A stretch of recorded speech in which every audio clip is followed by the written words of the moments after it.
अपना ओढ़निया अहिरान लिखा बेलू बबुआन लिखा बेलू ठकुरान लिखा बेलू गोरी अपना न दुनिया पर चौबल लिखावा लो ये जान तू अपना ओढ़निया चौबल लिखावा लो ये जान तू अपना ओढ़निया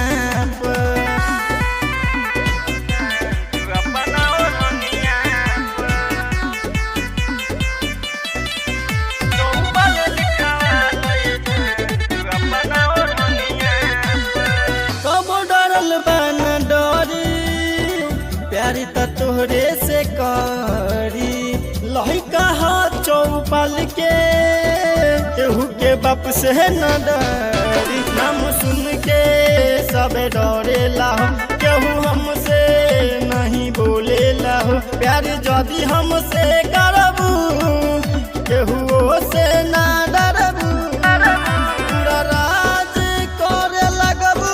सारा दुनिया पर चौबल लिखावा लो ये जान तू अपना ओढ़निया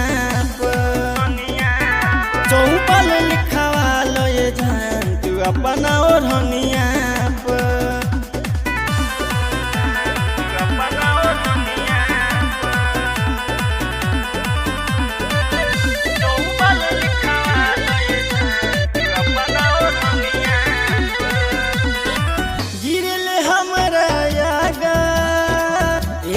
एक बाहुबली देखिए के हमके मच जला खलबली नाम सुन के सब डरे लाहो केहू हमसे नहीं बोले लाहो कहे मोनू निगम आज तू तो देखे में लागेलू झकास फूल दीपावा के तू तो हिलावेलू अपना न दुनिया पर चौबल लिखावा लो ये जान तू अपना ओढ़निया चौबल लिखावा लो ये जान तू अपना ओढ़निया।